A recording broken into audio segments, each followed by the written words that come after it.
ديما ديما ديما ديما ديما مغرب في الخدمة علي والراية المغربية نية نية نية فينها بالنية يملوها من نية هذه فرحة عالمية بونو بونو بونو بونو بونو ضحكة حتى ماشي عادية عربي حرية بالنية علي علي علي كورة يا حكيمي علي وخلي الدنيا تضحك ليا ديما ما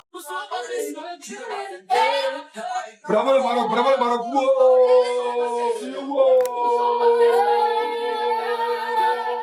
Bravo le Maroc. Ah, les paroles, là, ça va te faire rire. Ah, j'arrive pas. Oh là là. Les vrais champions d'Afrique vont jouer ce soir. Ceux qui ne volent même pas les trophées, ceux qui jouent uniquement, ceux qui jouent bien. Les vrais champions d'Afrique vont jouer ce soir. Et la famille, nous tous, toutes les Ivoiriens, derrière les vrais champions d'Afrique, les Marocains, toute la force à les Marocains. J'espère qu'ils vont gagner ce soir. Inch'Allah, victoire pour le Marocain. Inch'Allah, les victoires pour les Marocains. Les vrais champions d'Afrique vont jouer ce soir à 19h heure de France. Unissons nos prières derrière le Maroc aujourd'hui. Tous derrière le Maroc. Que tu sois sénégalais, marocain, tunisien, c'est que je suis tous les Africains. Unissons nos prières derrière le Maroc. Parce que nous tous on est partis à la maison. Hein. Si aujourd'hui le Maroc gagne, la Côte d'Ivoire va en 8e de finale. C'est le Maroc qui nous qualifie toujours. Donc prions pour le Maroc aujourd'hui. Si le Maroc gagne seulement, directement la Côte d'Ivoire va en 8e de finale. Je vous explique. La Côte d'Ivoire a été qualifiée avec 16 points. La Côte d'Ivoire a été qualifiée avec 6 points. Les 6 points plus les codes différenciés 4. Ça permet à la Côte d'Ivoire d'être qualifiée directement en 8e de finale. C'est-à-dire le 3e pays à s'aligner derrière le Maroc et l'Égypte. C'est la nouvelle loi de la FIFA. Donc, toi, tu crois en Dieu, tu ne crois pas en Dieu. C'est que tu cherches ton petit Dieu, tu mets ça devant toi et tu pries pour la Côte d'Ivoire pour qu'on va en 8e de finale. Parce que le Maroc est le seul sauveur et il a toujours sauvé la Côte d'Ivoire. Donc, prions tous. Le Maroc et l'Égypte sont les seuls représentants africains en 8e. Déjà, bravo aux deux équipes. Les deux se sont qualifiés sur les pénaltys et bravo aux deux. Il y aura Maroc, Canada, il y aura Égypte, Argentine. Ben, on soutient nos deux représentants africains, les deux seuls rescapés jusqu'à présent. Je m'attendais peut-être à avoir 4 ou 5 équipes africaines en 8e, mais la 86e minute nous a tués. La majorité des équipes africaines qui se sont fait éliminer en 16e, on a tous un traumatisme commun, c'est la 86e minute. Donc on espère qu'il n'y aura pas des 86e minutes pour le Maroc et l'Égypte. Déjà le Maroc joue ce soir face au Canada. Qualification du Maroc. Le Maroc est favori dans ce match-là. Favori, ultra favori, il faut que la logique soit respectée.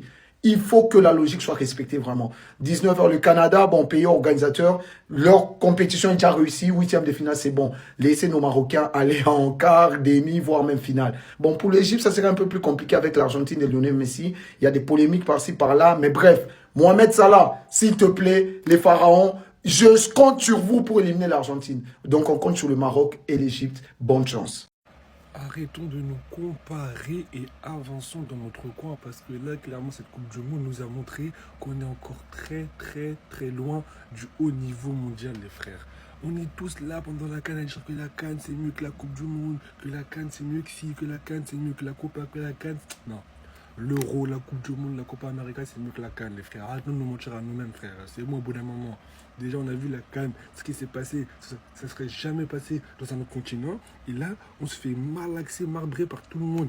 La Norvège qui tape le Sénégal et la Côte d'Ivoire, les frères. La Colombie qui tape le Ghana.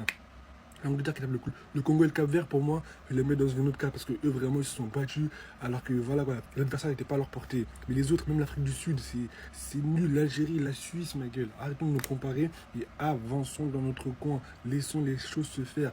Un jour ou l'autre, l'Afrique sera au niveau mondial, mais pour l'instant, on la ferme et on avance dans notre coin tranquillement. C'est mieux pour l'Afrique et c'est mieux pour nous-mêmes.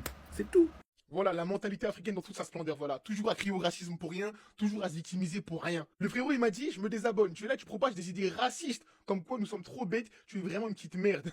On aurait les mêmes infrastructures chez nous, je peux t'assurer qu'ils ne gagneraient aucune Coupe du Monde. Et des messages comme ça suite à ma vidéo sur le Maroc, etc., j'en ai reçu une dizaine. Dans la vidéo, en gros, j'expliquais que le Maroc, ils ont tout simplement européanisé leur football, ce qui fait qu'ils ne jouent plus comme des Africains. Et en fait, quand j'ai dit qu'ils ne jouent plus comme des Africains, ce n'est pas du tout péjoratif. C'est juste que le Maroc, aujourd'hui, ils ont adapté leur football pour les grandes compétitions. Ils ont adapté leur football pour regarder les plus grandes nations dans les yeux. Et c'est un fait. Et dans la vidéo, j'ai dit que nous, les Africains, on n'arrive pas, entre guillemets, à être disciplinés tactiquement tout au long d'un match, que ce soit 90 ou 120 minutes de jeu. Et le Sénégal en est la preuve avec sa défaite contre la Belgique. Et la Côte d'Ivoire aussi en est la preuve avec sa défaite contre la Côte d'Ivoire alors qu'ils avaient fait le plus dur en revenant à un but partout. Mais à aucun moment j'ai dit qu'on était trop bêtes, pas du tout, j'ai dit qu'on est en retard, voilà, qu'on a des lacunes tactiques. Et c'est rien d'avoir des lacunes, ça s'apprend, on évolue. Mais vous, quand vous êtes des pleureuses, en fait, voilà, vous voyez ça directement et tu commences à me parler de propager des idées racistes. Ce n'est pas du tout ça, c'est juste qu'on est moins développé qu'eux. On est moins développé tactiquement que ces nations-là et c'est pour ça qu'on n'arrive pas à les regarder dans les yeux. Et le Maroc, eux, contrairement aux autres nations africaines, ils ont réussi à changer ça. Ils ont réussi à être disciplinés tactiquement, ils ont réussi, entre guillemets, à passer un step, à savoir faire mal, à attaquer ensemble, à subir ensemble, à jouer sans complexe. Ils ont réussi, eux. Et c'est juste ça que j'ai mentionné dans ma vidéo. Et c'est pour ça que dans ma vidéo, j'ai encouragé les grosses nations africaines qui souhaitent, entre guillemets, être des grands à l'international, à s'inspirer du Maroc. Parce que pleurer à chaque fois, c'est bien. Pleurer, crier au racisme, crier au fait que oui, l'arbitrage est si, crier au fait que oui, les coachs, etc., ils nous méprisent, les coachs de ces nations-là, c'est bien de pleurer. Mais si on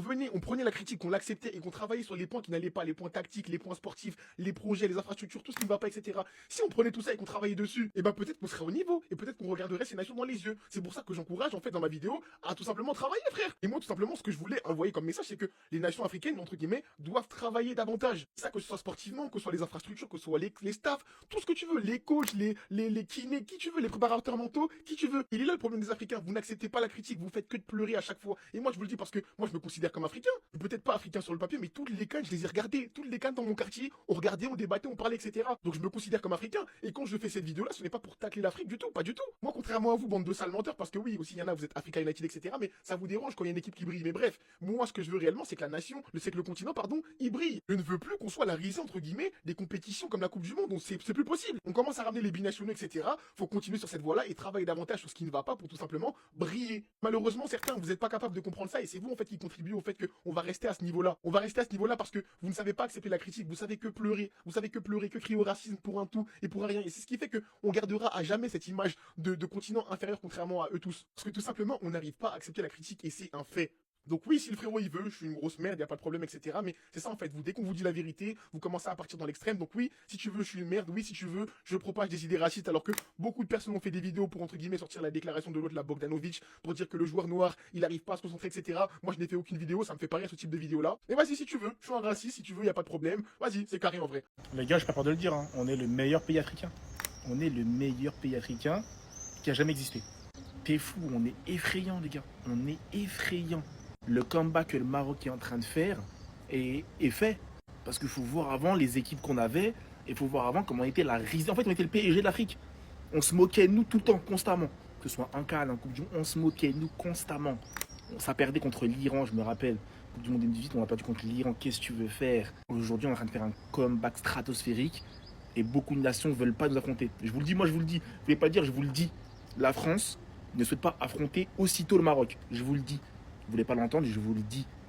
La France est au-dessus du Maroc. Attendez, commencez pas à attraper ma veste. Lâchez-la déjà.